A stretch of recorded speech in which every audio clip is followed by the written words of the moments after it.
شرعی مسائل جاننے کے لیے تراب ایجوکیشنل سسٹم کے چینل کو سبسکرائب کیجیے۔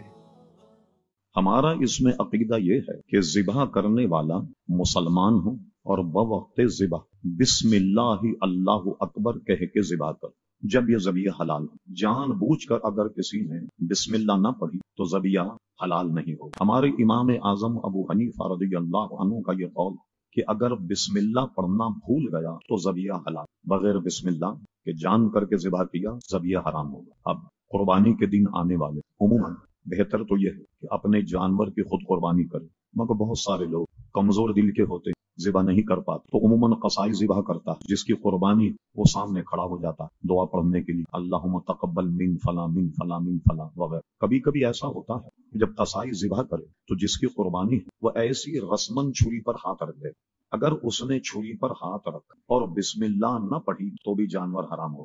جو جانور کو پکڑنے والے ہیں رسی یا پیر، ان پر تو ضروری نہیں، مگر وہ ذبح کرنے میں شریک ہو گئے اور خالی چھری پر اس نے ہاتھ بھی رکھ دیا کہ چلیے کاغذی کاروائی پوری ہو جائے گی، یہ میری قربانی ہے، میں تو ذبح نہیں کر سکتا، اور اس نے اگر بسم اللہ نہ پڑھی تو وہ جانور بھی حرام ہو گیا اور قربانی بھی ضائع ہو گئی۔ اس لیے ایک بات اب رہا کہ اس کا بچنا کیوں کر ممکن۔ اب آئیے، یہ پاکستان عموماً مشہور یہ ہے عموم بلوا کہ مسلمان ہی ذبح کرتے ہیں، ایک ایک کی تحقیق کرنا ناممکن ہے، تو ہم اس پر فتویٰ نہیں دیں گے کہ جو جانور بازار میں یہ حرام۔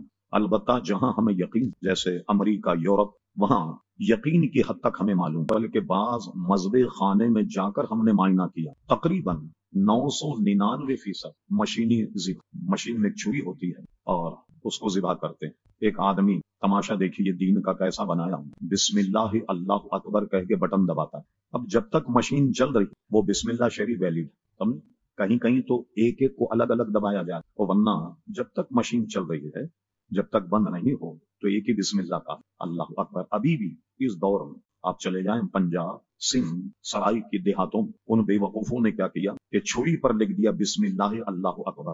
اچھا، اب چونکہ کسی کو پڑھنا نہیں آیا تو سوچتے ہیں کہ چونکہ چھری پر بسم اللہ لکھا ہوا اس لیے ذبح کرنے سے جانور حلال ہو جائے گا۔ بالکل حلال نہیں ہوگا، بلکہ یہ تو قابل توبہ جرم ہے۔ قرآن کی نص سے یہ ثابت کہ بہتا و خون حرام، اور چھری پر آپ نے لکھا بسم اللہ اللہ اکبر، تو یہ اللہ کا نام غلاظت میں گیا یا نہیں گیا؟ اس سے بھی توبہ کرنی چاہیے، رجوع کرنا چاہیے، یہ طریقہ بھی صحیح نہیں۔ مثلا ہم اس کے طریقے بتاتے ہیں جو دنیا میں ہم نے دیکھے۔ ایک طریقہ تو یہ ہے کہ جانور جب آتا ہے سامنے اس کے سر میں گولی مارتے تو گولی مارنے پر جانور گر جاتا، چونکہ جانور جب بے جان ہو جائے اس کو قابو کر کے مشین کے قریب لانا آسان ہو جاتا، تو اب وہ کیا کرتے ہیں کہ سر میں اس کے گولی مارتے اور گولی مارنے کے بعد اس کو مشین میں لا کر اور اسی طرح ذبح کرتے ہیں۔ ایک طریقہ یہ ہے کہ جیسے جانوروں کی بھیڑ بھاڑ، ایک راستہ یہ تنگ ہوتے ہوتے صرف ایک گائے اس راستے میں آ سکتی، جیسے لائن سے گائے آ، اوپر ایک بہت بڑا ہتھوڑا، جانور جب اس کے اینگل پر آ جائے وہ ہتھوڑا اوپر سے پڑتا ہے، جیسی جانور کے سر پہ پڑتا ہے تو وہ لیٹ جاتا،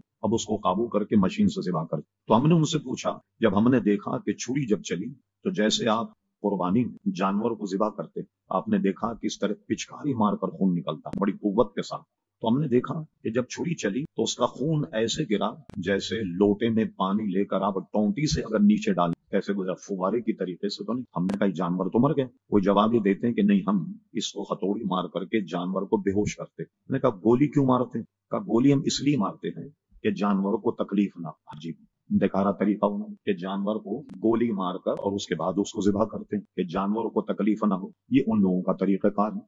ظاہر ہے کہ ہم اس سے مطمئن نہیں، اس لیے ہم باہر لوگوں کو بھی منع کرتے ہیں کہ آپ گوشت نہیں کھائیں، ہم خود بھی گوشت نہیں کھاتے۔ جب بھی پاکستان کے سرزمین سے باہر ہم نے قدم رکھا گوشت استعمال نہیں کرتے کہ بغیر گوشت کھائے آدمی مر نہیں جائے، 2-2.5 مہینے گوشت نہیں کھا کیا ہوتا۔ پھر میں نے اس قدر بھیانک مناظر دیکھے، آپ کی ایک نصیحت کے لیے کہہ رہا ہوں۔ میں ایک مرتبہ برطانیہ کے دورے پہ تھا، برمنگھم میں ختم نبوت کانفرنس، اس سے جب میں لوٹا تو میں عمرہ کرتے ہوئے کراچی آنے کا میرا پروگرام، تو میں نے دیکھا کہ یہاں کے کچھ آرمی کے نوجوان جو ٹریننگ کے لیے گئے ہوئے تو وہ بھی ہمارے ساتھ تھے جدہ۔